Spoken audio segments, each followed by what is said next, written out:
Hello everyone and welcome back to my channel for a new military video. Today I want to talk about the very first dedicated attack helicopter in history, the AH-1 COBRA, and its evolution until the latest version, the AH-1 Zulu VIPER. Before the COBRA development we had other helicopters with weapons on board that may be considered as attack helicopters, but this was the very first one completely designed for this role. We had the COBRA first flight in 1965, with 1116 of them built until now, more than 50 years ago. Okay, it was upgraded during the time, but it's incredible. We can find a crew of 2 and the manufacturer is Bell Helicopter. The cost was $11 million, even if now you can actually buy one of them for $2 million if you want. Yes, I'm not kidding, you can buy a COBRA if you want. And what about the latest evolution of this helicopter, the VIPER? We still have a crew of 2 sitting tandem, with the first flight in 2000 and 229 of them built until now. The manufacturer is still Bell Helicopter, of course, while for the price is a bit more expensive, $30 million, 3 times more. But is it worth it the price? Watch the video until the end to find the answer. For the dimensions we have a length of 13.5 meters without the rotor blades or 16 meters with the rotor blades, 3.15 meters for the width and 4.11 meters for the height. What about the new VIPER? We have 13.9 meters for the length, so it's a bit longer, 18 meters with the rotor blades. Keep in mind that the COBRA has only 2 blades per rotor while the VIPER 4 blades for each rotor. Then we have a width of 4.1 meters and an height of 4.4 meters. From here you can already notice that the VIPER is a bit bigger than the previous COBRA. And it's even more clear if you check the weight. The COBRA empty weight was 2,635 kilograms, while the maximum takeoff weight 4,309 kilograms. For the VIPER the numbers are much higher, we have an empty weight of 5,580 kilograms and a maximum takeoff weight of 8,390 kilograms. So even the empty weight of the VIPER is higher than the maximum takeoff weight of the COBRA. Of course it's not finished here, what about the performance? The COBRA was powered by one engine, a turboshaft with 1100 HP of power.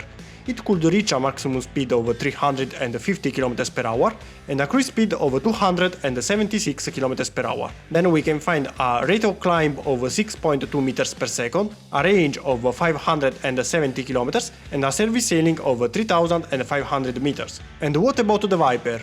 The VIPER is powered by 2 engines, again turboshaft, with a total power of 3600 HP, 3 times more than the previous COBRA. It can reach a maximum speed of 411 km per hour and a cruise speed of 300 km per hour. The rate of climb is 14.2 meters per second, more than the double of the previous COBRA. The range is a bit higher, 690 km, while the service ceiling is also in this case almost the double of the previous COBRA, 6100 meters. From this first section you can already notice how much they improved the COBRA during the years. The latest VIPER has almost anything in common with the original COBRA. But let's continue and check the other differences.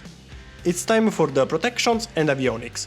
The original COBRA was armored to withstand a caliber of 23mm, while for the avionics we can find the TOW avionics for the anti-tank missiles, laser tracking, thermal sights, FLIR and Doppler navigation. Actually not so much. What about the VIPER? Here the things are a bit different.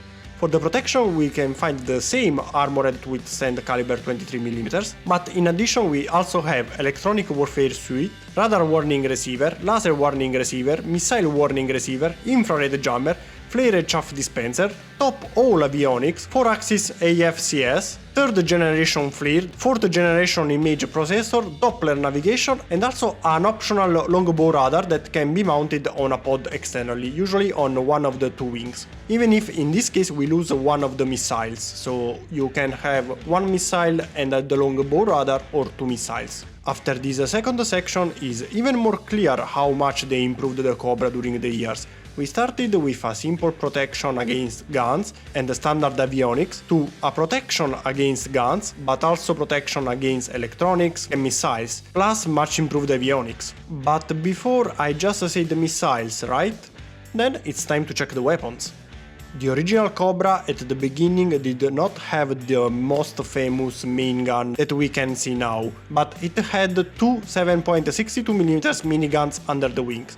Only in a second moment they added the 20mm M197 Gatling cannon that we can see now. Both the miniguns and the Gatling cannon have 2 km of effective range, with a bit higher range for the Gatling cannon. Under the wings it had the possibility to carry also 1 or 2 40mm grenade launchers, 4 rocket pods, AH rocket pod with 19 70mm Mk40 rockets, with 5 km of effective range, or 4 pods with 4 rockets AH of 127mm Zuni, with 8 km of effective range.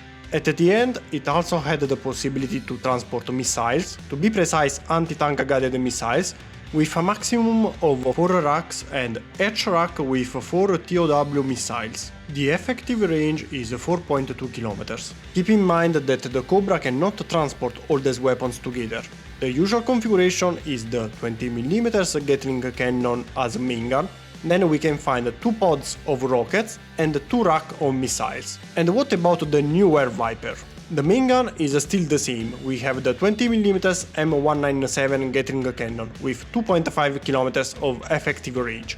So this one is not changed, it's very effective, it works great, so it's still present. For the rockets we can have still a maximum of 4 pods, each pod with 19 70mm Hydra 70 rockets with 8 km of effective range, much better than the previous Mk40, or we can also find the 70mm APK-WS2 with 5 km of effective range. At the end we can still find the previous Zuni rockets, the one with 127mm and 8 km of effective range. Also for the missiles we can find a great improvement. We still have a maximum of 4 rack, each rack with 4 missiles, but this time we do not only have the previous 2 missiles with 4.2 km of effective range, but also the AGM-114 Hellfire with 8 km of effective range, a big improvement compared to the previous TOW. Not only that, but we can also find AIM-9 Sidewinders, that are anti-air missiles with 15 km of effective range that can be used for aerial combats. In fact, the VIPER is not only designed for ground combats, but can also attack other aircraft. In this case we can find a maximum of 6 Sidewinder, even if it's unusual. The usual configuration is the 20mm Gatling cannon, 2 rocket pods with the Hydra rockets, 2 rockets of Hellfire missiles, and 2 Sidewinder missiles. So, as you may notice, also the payload improved during the time, not only in quality, but also in quantity. Now that you know all the improvements they made during the time, what do you think? Is it worth it the price? To be honest, I don't think this is the best attack helicopter in the world. But I would like to know also your opinion about it, and which one is your favorite, the old Cobra or the newest VIPER? Let me know with a comment which one is your favorite, and if you want another comparison with maybe the Apache or another attack helicopter. Of course we will also have more top 10s where we compare more machines together. We can also update our previously made top 10 attack helicopters where we can find the right spot for this VIPER among all the attack helicopters in the world. And as fast reminder for who is new on the channel, I love military machines, but I also build these machines with Lego. If you love Lego and you love the Cobra or the VIPER, you can find both of them built in Lego by me. Click in the right top corner or check the caption of the video to find the link to my Lego creations and more military videos like this one. And also for today that's all. Thank you for watching and see you again next week with a new video. Bye!